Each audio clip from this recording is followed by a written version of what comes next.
10 a.m. And let's start. So, what are we going to do today? We're going to discuss interference. So, in the previous classes, we introduced traveling waves. So now we know how to analyze traveling waves, right? So how to get all its properties. So pretty much now we can say that we know how to deal with one traveling wave. So next step, logically, what should be the next step? Increase number of waves. What if we have two waves overlapping, right? Interacting somehow? What are we going to get in these situations, right? And we're going to simplify our life to some extent. We're going to assume that these two waves which are interacting, they are identical. So what do I mean by identical? So they have exactly the same amplitude. They have exactly the same time behavior. For example, exactly the same period. And they behave in exactly the same way in space. So they have the same wavelength. So two identical waves. But of course, we're going to assume that they are produced by two different sources, right? Okay, so which situations are possible? And yeah, of course, we're going to assume that those waves, traveling waves, are one-dimensional. So they propagate along the same line. So what is possible in this case? So if we have a chord, typical example, right? And let's assume that there are two waves propagating on this chord. So we can create these two situations. For example, one source is over there, and one source is over there. Of course, in this case, you will have two traveling waves propagating towards each other. And of course, they're going to interact. In these situations, you're going to get standing waves. You're going to discuss standing waves in physics 3. I stopped discussing it in physics 2. So it's one case. So the second situation, what if you have two identical waves, but now propagating in the same direction? But again, sources are different. For example, one source is here, and the second source is here on the chord. And then you have two traveling waves propagating that way. Of course, over here, they're going to interact. Or we can say they interfere. All right? Okay, so we're going to discuss...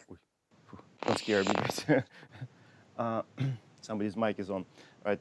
So they're going to interfere. So we need to discuss this situation, right? So first, conceptually, and then actually mathematically. And we're going to do a little bit of derivation because the equation, the conditions which we're going to get, they're not something fundamental. They're not like Faraday's law, Coulomb's law.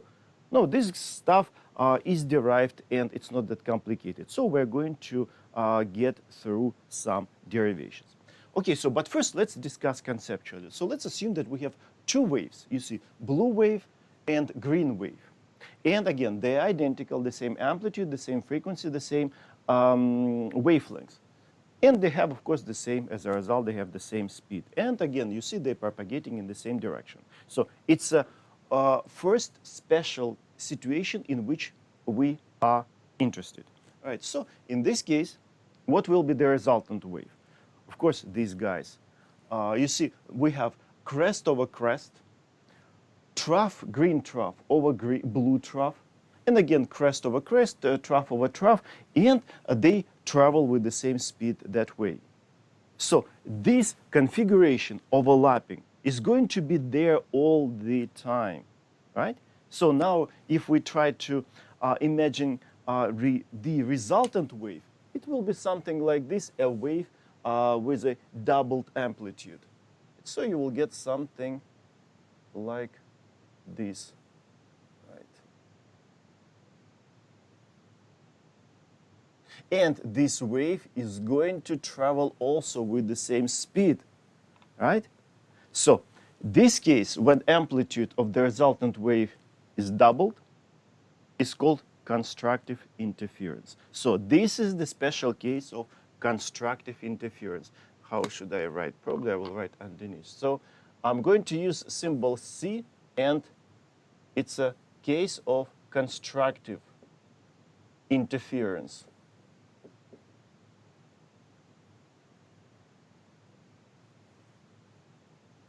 Very often we're interested in this situation. So if you create conditions for the for these two waves in such a way so there's a full overlapping, we're going to get constructive interference.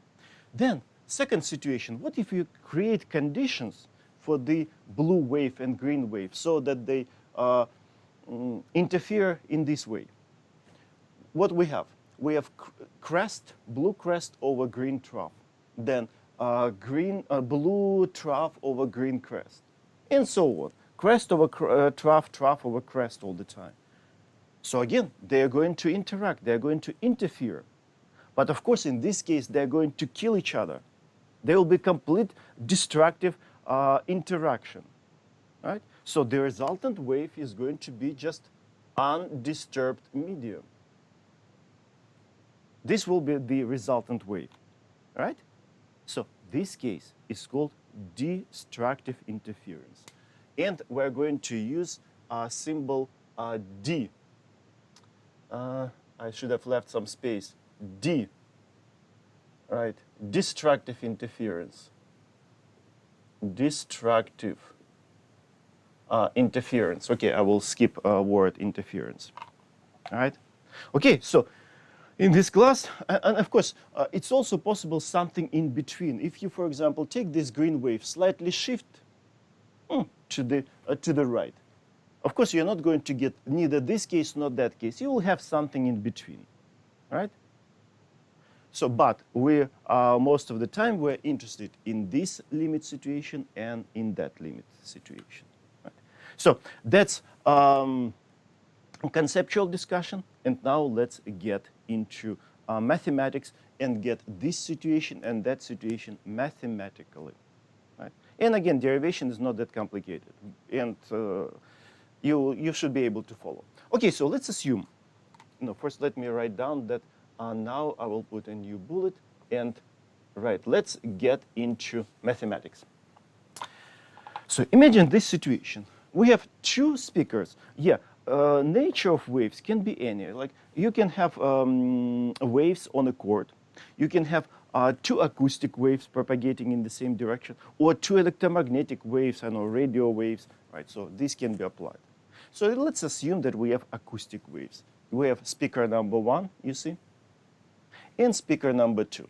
They generate two waves, you see, green and blue. And of course, in this region, they are going to interact, right? So, so let's imagine that I stand over there at point P and listen to the net, of course, net resultant wave. So I want to get conditions under which I'm going to hear over there very loud sound, constructive interference, and I want to get conditions where I'm going to listen, when I'm going to hear nothing, destructive interference at that point P, right? So that's the goal. Let's find the conditions that we have to impose on these two waves in order to have very loud sound over there at that point and nothing. Okay, so let's do it. Yeah, let's assume that this point P is at the distance x1 from the first source and at the distance x2 from the second source. Right, so this is physical situation. And now let's get into mathematics. So first of all, let's write down traveling wave equation for the first wave and for the second wave from the previous class. You remember those equations, right? So,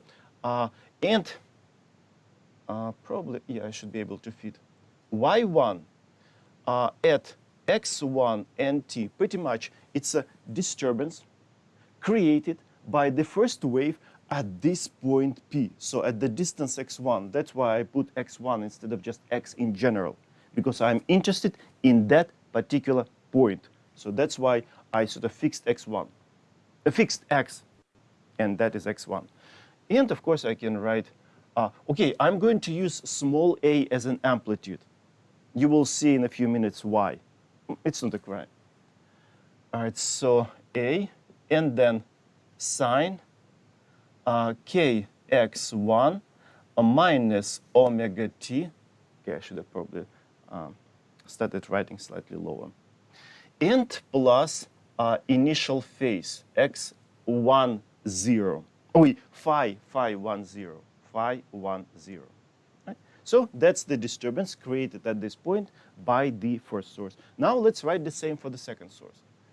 y2, x2t. So now, of course, x2 because the point P is at the distance x2 from the second source. So I'm just writing the traveling wave equation for the second wave. The same amplitude A, you see, and the same x and time dependence. So, but now kx2 minus omega t and plus phi 2, 0. So these two waves interfere. So now it means what? We just need to add them, right? We just need to add them. So the resultant wave, all right, so let's say y equals y1 plus y2. Okay, so you see, amplitude can be factored out. And then we will have to add two sine functions.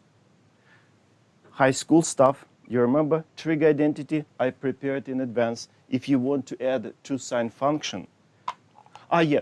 Before we go into this addition, right? So you remember how we called this construction in the bracket. It's a phase of the wave, right? So this is, we can call it a phi 2, and this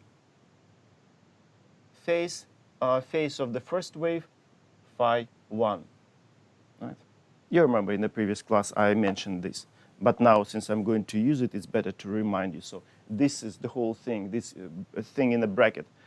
All these terms are called the phase of the first wave, and this is phase of the second wave. Okay, so now we have a sine phi 1 and a sine phi 2. And so now, yeah, we need to add two sine functions. Again, trig identity from high school, you should remember. 2 cosine phi 2 minus phi 1 divided by 2 times sine phi 2 plus phi 1 divided by 2. Right? Okay, so now let's use it over here. So we're going to add these two sine functions. A and 2 can be factored out immediately. So we will have 2a. Then this cosine phi 2 minus phi 1. Again, it's a phi 2 minus phi 1. Let me just introduce delta phi. I'm not going to dive into this delta phi for now. I'm going to do it in a few minutes. So let me write, so it's a cosine delta phi over 2. Let me put it in a bracket. And now this sine function, sine phi 2 plus phi 1. Sine, and open the bracket, phi 2 plus phi 1. So it's this plus that. So we have k x2 plus kx1 divided by 2. K and over 2 can be factored out. So we'll have k x2 plus x1 divided by 2. It looks like I will have to move to that wide side of the whiteboard. Then, again, I'm still dealing with this. So what's next? Minus omega t and minus omega t. So it will be minus 2 omega t divided by 2. It will be minus omega t. Minus omega t. And then plus. Okay, I will have to move. Sorry. So the second, the next term are these initial phases, phi 2, 0 and phi 1, 0. This plus this divided by 2. Right, so phi 2, 0 plus phi 1, 0 divided by 2. And I can close my square bracket. Okay, so now let's denote this construction. Phi 1 plus phi, x2 plus x1 over 2. Let's call it x average. Because what is this? It's this distance x1 plus x2 divided by 2. It's an average distance from both of these sources to the point P. So let's just call it x average. X and subscript AVG. And this, let's call it phi. I think where I put subscript, just a second, I just want to follow my notes. Okay, average subscript, phi, average, and 0, upper script. Okay? So now with these notations, let me rewrite our resultant wave. Y equals 2a cosine delta phi over 2, and then sine k x average minus omega t and plus phi average 0. Okay, so that's the net wave. That's the resultant wave. Right? And so now, under certain conditions, of course, we're getting this constructive interference. Basically, this represents this red wave. And under certain conditions, from here, we're supposed to get this straight line, no disturbance, right? It all here. And look, what we got here. Is it a traveling wave? Yes, it is. Because look, we still have a traveling wave equation. We have sine kx. Okay, now we have some kind of average, but still it's x. Then minus omega t, so we have time dependence, and we have some new initial phase. But still, it is a traveling wave equation, but with reasonably complicated amplitude. So this, we can call it, for example, like, let me label it as A capital. That's why over here I used A small, so that I can save A capital for the amplitude of the resultant wave. Right? So basically it's a traveling wave equation, traveling wave, but with complicated amplitude, which depends on the phase difference between this wave and that wave. So inside of this, there are lots of information. So basically now out of this, first we need to get this condition when amplitude is maximum, right? And then out of this, we need to get this situation when amplitude is 0, right? So now let's get these two situations in which we're interested. Right? So which way should I write it? No, just probably I will also write, so it's amplitude. Amplitude of the resultant wave. And so now maximum. Let's try to get this situation, constructive interference. So what's the maximum value of this amplitude? And when it happens? Of course, maximum amplitude is 2a, because cosine function, maximum value plus 1 and minus 1. All right? When cosine equals plus minus 1, we're going to have maximum amplitude. This situation. This amplitude cannot be larger than 2a, because you remember cosine function between plus 1 and minus 1. So a maximum equals to 2a when cosine of delta phi over 2 equals to what? Cosine function, you remember when it reaches, okay, so let me first write plus minus 1, when it's equal to plus minus 1. So when cosine function is plus minus 1, it's 0. Cosine function, you remember cosine function 0, then pi, 2 pi, 3 pi, 4 pi, 5 pi, and so on, right? So integer number of pi's. Okay, so it happens when this equal to m times pi, where m is an integer, right? You remember cosine function. So from here, as a result, so delta phi over 2 equals m pi. So as a result, we can write that delta phi equals to m times 2 pi, where m is an integer, 0, 1, 2, and so on. So this is condition for constructive interference. Okay, let me put over here. So this is a condition for constructive interference. when the phase difference between this wave and that wave, because that's what delta phi is, equals to integer number of 2 pi's. Right? Okay, these 2 appeared from there because that's sometimes students get confused where this 2 came from. From here, delta phi over 2.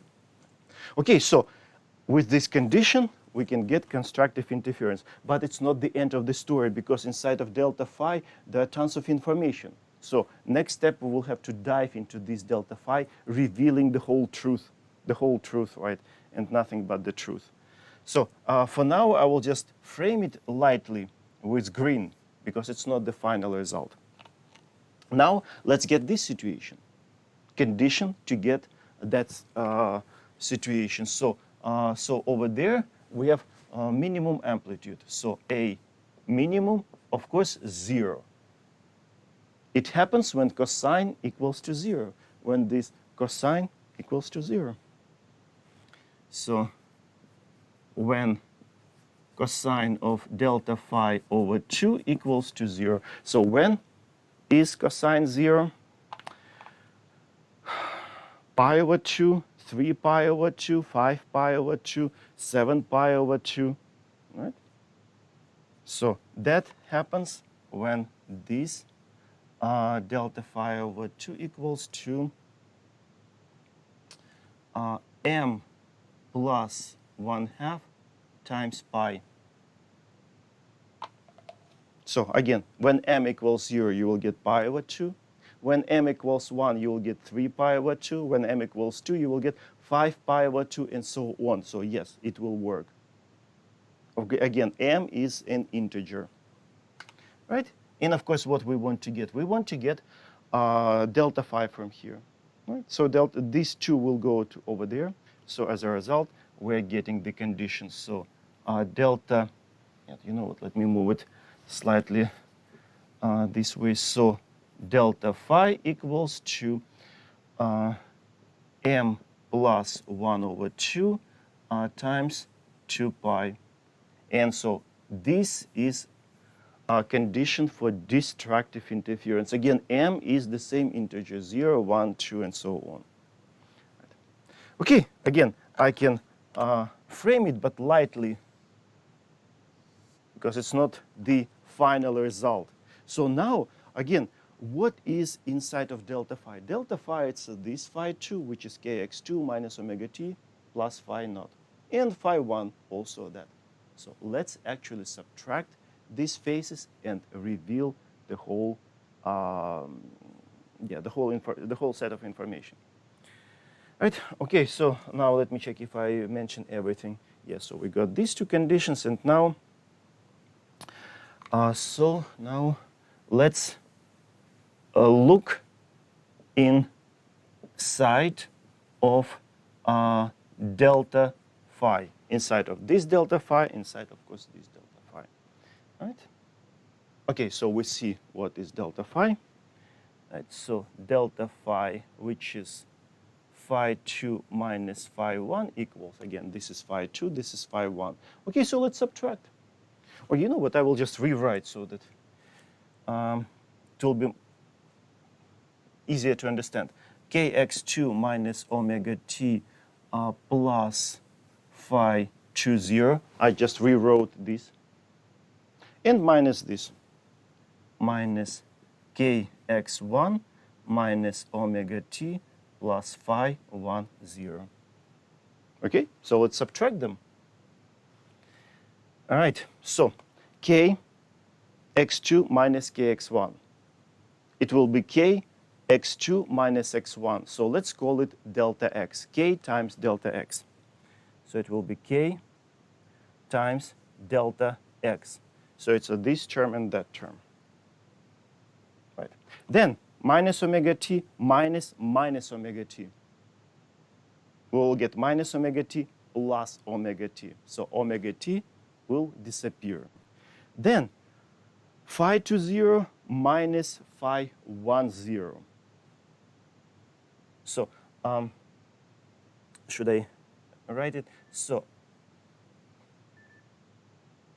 okay, I need to start the camera just a second. So phi 2, 0 minus phi 1, 0. Let's call it let's label it this way. Delta phi sub 0. Inherent phase difference. I will write the name for this. So now the last step. K, what is K? It's a wave number, 2 pi over lambda. And so we're getting the final condition that we want to get, right? So instead of this, it's a 2 pi over lambda times delta x plus delta phi naught. And this, for constructive interference, must be equal to m times 2 pi. And for destructive interference, it must be equal to m plus 1 over 2 times 2 pi. So the final condition. So let me write this, rewrite 2 pi over lambda times delta x plus delta phi naught equals. So for constructive interference, where is my constructive here? M times 2 pi. So it must be equal to m times 2 pi for constructive interference. And this must be equal to m plus 1 over 2 times 2 pi for destructive interference. M plus 1 over 2 times 2 pi for a destructive interference. So that's the final result. That's the conditions. These are conditions.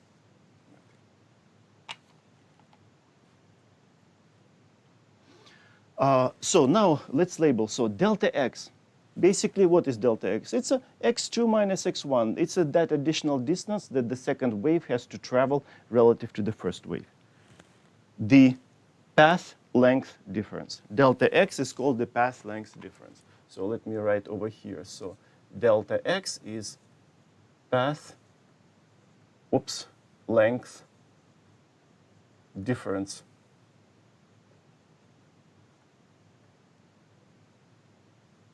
And what is delta phi naught? Delta phi naught, again, what is delta phi naught? It's the initial phase of the second wave minus initial phase of the first wave. It's called the inherent phase difference. Inherent phase difference.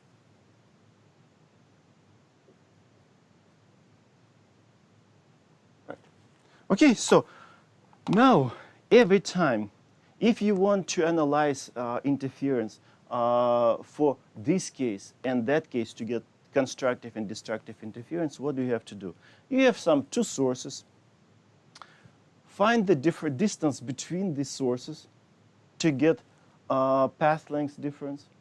Then analyze, we'll see how, the initial phases, take their difference, find inherent phase difference, plug them here, and see after adding, what are you going to get? Are you going to get m times 2 pi, integer number of 2 pi's, or m plus 1 over 2 times 2 pi? Right?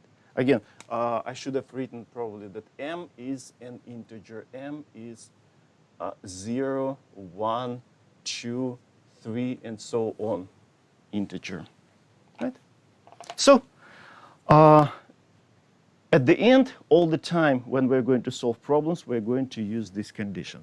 But now let's make one step to the side. No. Before making the step, we need to discuss the how can we find inherent phase difference? Because finding delta x, usually students don't have troubles. We need to discuss the inherent phase difference because that's where the student's not very comfortable. But again, the meaning is just phi 20 minus phi 10, difference between the initial phases. Most of the time in the problems, we're going to see three situations for delta phi naught. Which are those? You know, it's time to erase this appendix. Okay, you have it. Now we don't have it. So delta phi naught.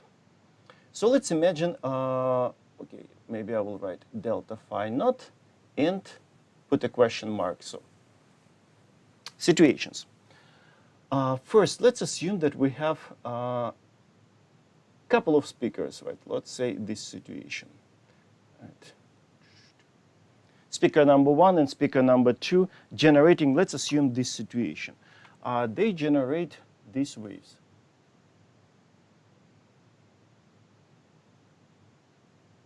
Two sine waves. Basically, it's a snapshot graph at t equals 0. So let's look at, okay, it's a snapshot. Snapshot graphs, and let's say at t equals 0. So this is first situation. So we have what? Sine function, sine function. So according to this equation, initial phase for the first source is 0. Initial phase for the second source is also 0 over here, right? So over here it's phi 1, 0 equals 0. Phi 2, 0 equals 0. As a result, the inherent phase difference is 0. Right? In simpler words, look, since we have complete overlapping of two waves, you don't have to shift, for example, second wave by any distance, right, in order to overlap with the second wave. So in this case, we can say that inherent phase difference is 0. And these two sources are called in phase. So if a problem says that, let's say we have two acoustic waves, two sources in phase. Okay, so immediately you should be able to, it should trigger your brain. So in phase, it means that inherent phase difference is 0. Right? Of course, you can say, you can have, for example, here cosine function and cosine function. In that case, again, they will be completely overlapped, and inherent phase difference is 0. So these are called in phase. So let me check. In phase or sources identical. So these sources identical or in phase. Right. Okay, so if the problem says you have two identical sources, it should immediately trigger your brain. Inherent phase difference is 0. So that's the first situation. Now the second situation. What if we have, again, two speakers, right? Two speakers, but now let's assume that they generate these waves. The first speaker generates still sine function, right? Maybe I should write even here. So it's a sine, and this is also sine function. But now we have here sine function, but the second source will give us minus sine function. Again, it's a snapshot graph at the initial moment of time. So you see we have sine function, and now over here we have minus sine. So you see the first wave goes up immediately, the second wave goes down immediately, right, after the source. So we have sine and minus sine. So what will be the initial phase of the first source? 0. Of the second source is pi. So if you take the difference, the inherent phase difference, delta phi naught, in this case, is pi. These two sources are out of phase. Again, if the problem says we have two out-of-phase sources, it should trigger your brain immediately. Out of phase, it means inherent phase difference is pi. So one generates sine function, the second generates minus sine function at the initial moment of time. Right? So I can write in this case delta phi naught equals 2 pi. And as I said, out of phase. Let me check if I haven't mentioned something. Okay, out of phase. Out of phase. Right. Probably I should even frame. So in this case, it's a delta phi naught. In this case, delta phi naught is pi. In the last situation, occasionally we might see that what if the first source and the second source generates these waves. First source still sine function. You see, still immediately it goes up from the source. But the second, what if the second give us this? All right, so let me overlap them.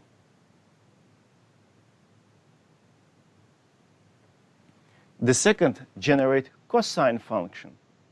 You see, first goes up immediately the wave, but now the second source generate maximum and then it goes down. So sine function and cosine function. So over here we have sine function, here we have cosine function. So what's the phase difference between sine and cosine? Pi over 2. Right, so in this case, the inherent phase difference is pi over 2. So in this case, delta phi naught equals to pi over 2. There are no special name, right, for this situation, but the problem will somehow deliver information about this situation. Right?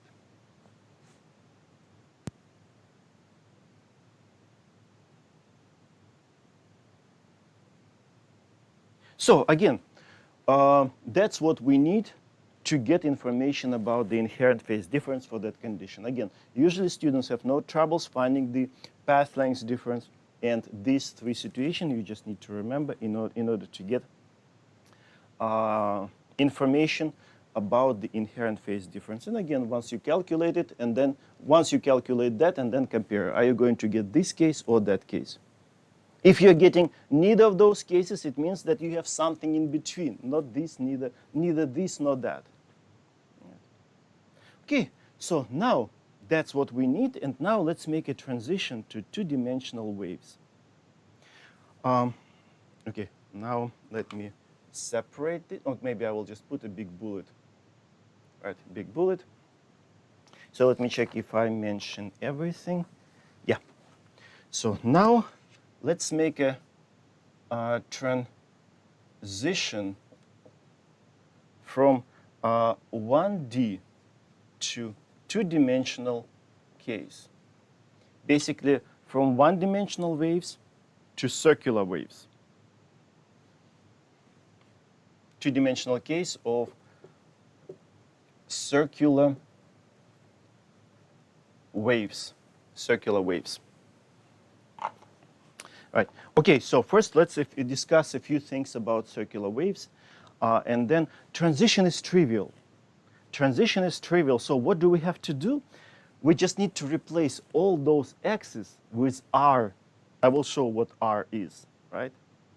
And exactly the same condition will be used for circular waves.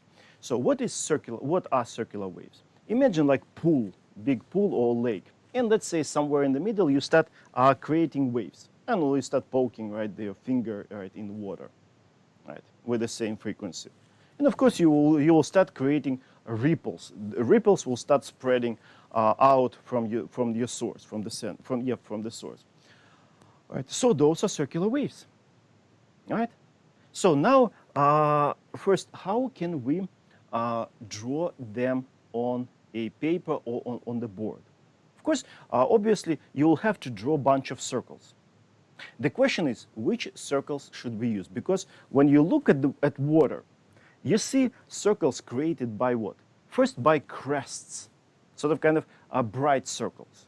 And then kind of dark circles created by troughs. Which one to use to draw a wave on the board? I think from the psychological point of view, it's better to use bright spots, right? Crests.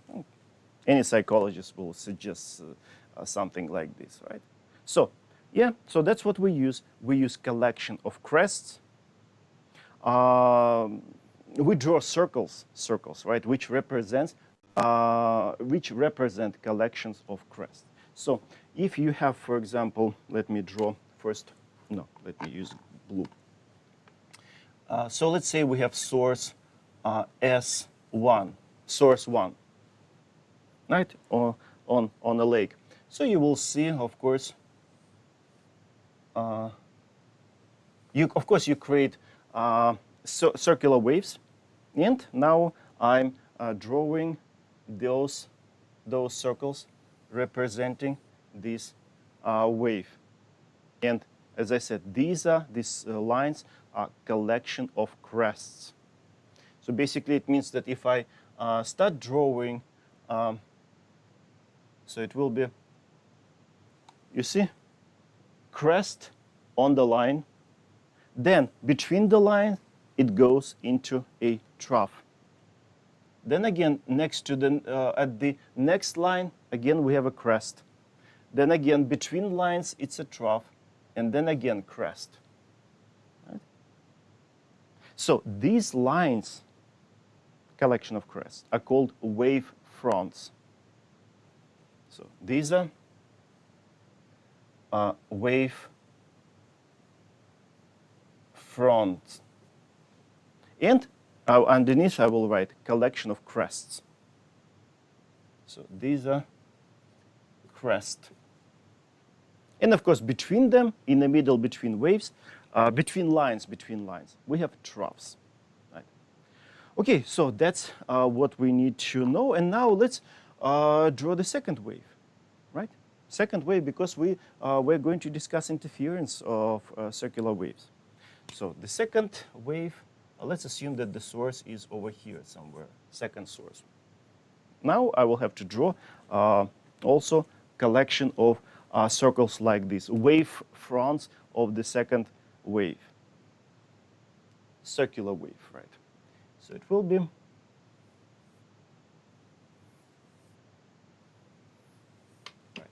And of course, you remember we're discussing two identical waves. So amplitude the same, wavelength the same, frequency the same. And this distance between the wave fronts, what is that? It's a wavelength, because what is this? It's a snapshot graphs of circular waves. These are snapshot graphs. Again, that's what you can get with a camera, right? So as a result, this distance between wave fronts are wavelength, lambdas. And here the same, lambda, because again, you remember we're discussing identical waves. So this also I can draw crest, trough, and the distance between wave fronts, again here, lambda. Right.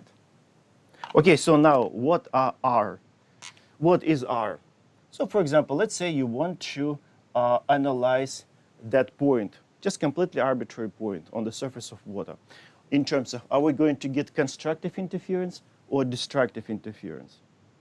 Right? So this will be R1, distance from the source to the point in question, and this will be R2.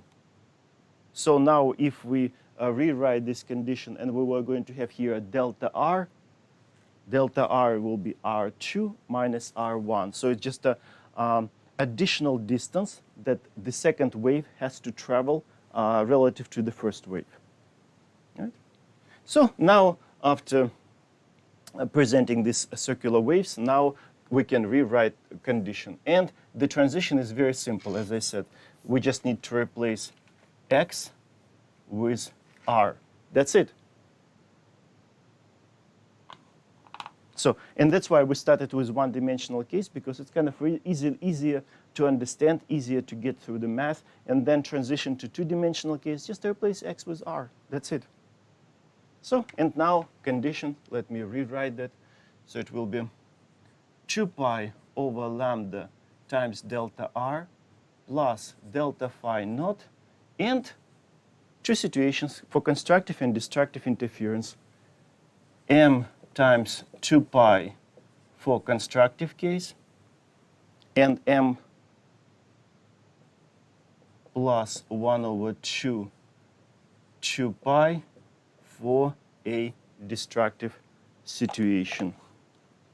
Let me frame it, and that's what we're going to use, because most of the problems are going to be two-dimensional, not one-dimensional. Again, every time delta R, just R2 minus R1. Inherent phase difference we just discussed. And add all this up, and see, are you going to get this case or that case? Again, m is an integer. So what about time? Okay, so we are ready to start looking at examples. So most likely examples we will finish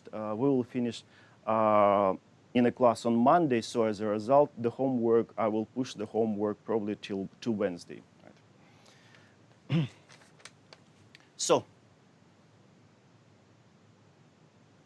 let me start erasing here this part in order to start looking at the problem. Right. Yeah, I can erase this. So let's assume that we have two antennas generating radio waves. So basically, two-dimensional situation immediately. We're going to get two-dimensional situation.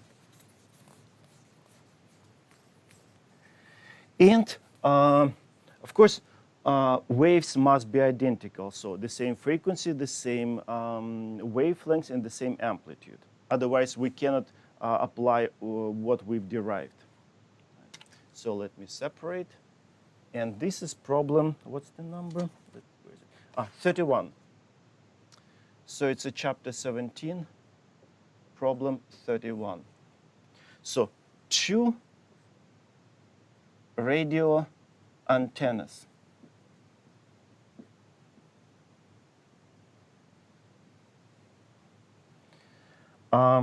Okay, I should have added. The problem says out of phase, two out of phase antennas.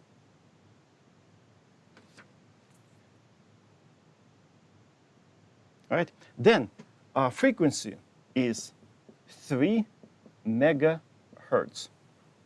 Okay, now geometry. We need to know the geometry. And in order to draw geometry, I need to start with the coordinate system. Let me draw it here.